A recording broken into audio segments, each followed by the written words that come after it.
La anatomía es una de las ciencias básicas más importantes dentro de la formación de un médico. Sin embargo, ¿sabes cómo se originó? ¿Quiénes ayudaron en su estudio? ¿Qué obras importantes existen? ¿Cuál es su desarrollo actual? Pues quédate en el video y averigüémoslo juntos.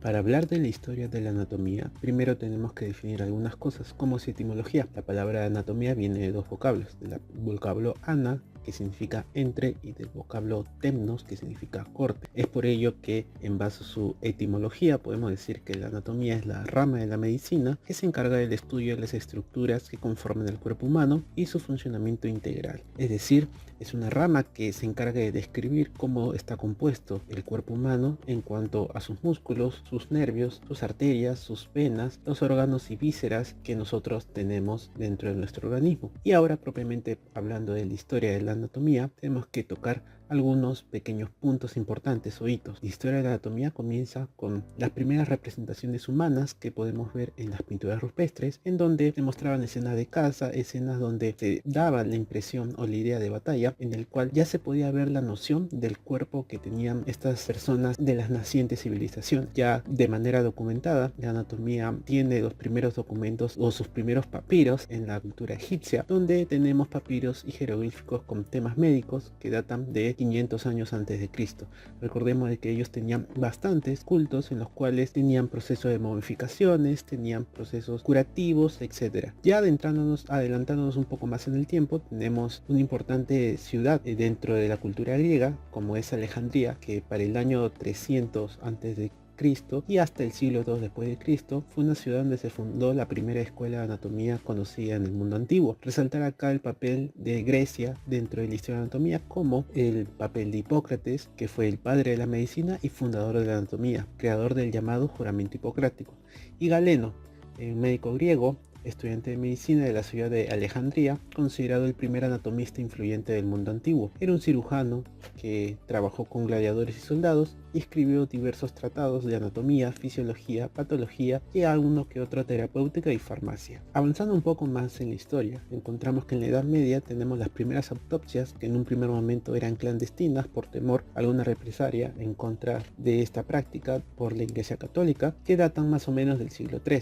Y ya en la Edad Media Baja tenemos el primer protocolo de autopsia que se redacta en la Universidad de Bolonia, en Italia, en el año 1302, para investigar la muerte de un noble, de la que se sospechaba de que había sido envenenado. Entrando ya al Renacimiento mismo, encontramos personajes importantes como Andreas Vesalio, anatomista y autor de uno de los libros más influyentes de anatomía humana para la historia, De Humani Corporis Fabrica, el cual resalta muchas cosas que los textos antiguos no habían descrito correctamente. Sus estudios se basaron en observaciones directas y rechazó los errores anatómicos de obras como la de Galeno, considerado el fundador de la anatomía moderna. También mencionamos a William Harvey, que en 1628 descubrió el movimiento del corazón y la circulación sanguínea en animales. También debemos mencionar a otros personajes como Miguel de Servet. Fue un anatomista que lamentablemente fue quemado en la hoguera por la Iglesia Católica, el cual ya antes de Harvey había descrito la circulación, pero en este caso la circulación arterial en base a los pulmones, la circulación arterial pulmonar. Y también otro importante personaje es Leonardo da Vinci, quien describió artísticamente la anatomía del ser humano, dando la idea de simetría anatómica.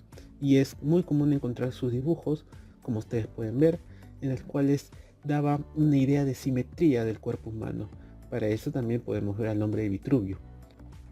En la edad contemporánea, ya más adelante, podemos encontrar algunas pequeñas cosas, como en el siglo XVIII ya comienza a darse clase de anatomía con autopsias públicas, y entre los siglos XVIII y XIX se elaboran los primeros atlas de anatomía con excelentes ilustraciones, ¿no? En ello también mencionar que en Europa el Parlamento británico en 1832 legalizó la donación de cuerpos para las escuelas de medicina.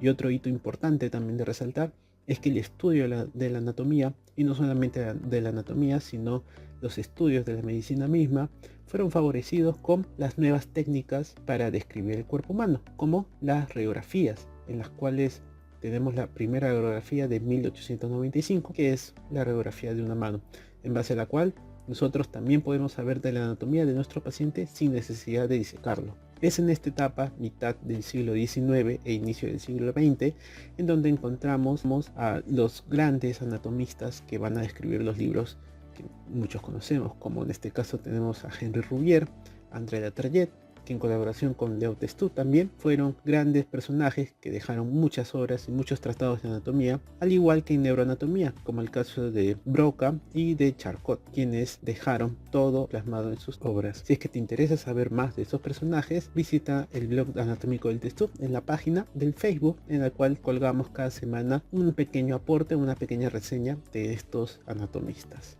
Y en la actualidad, ¿qué podemos decir de la anatomía?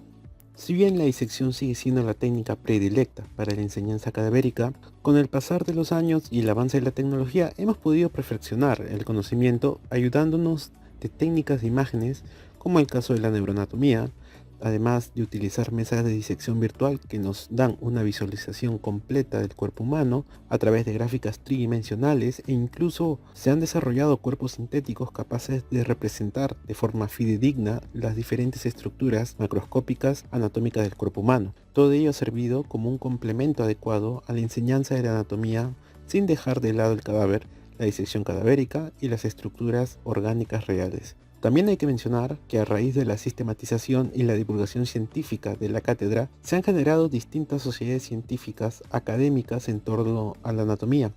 Muchas de estas sociedades se agrupan en asociaciones.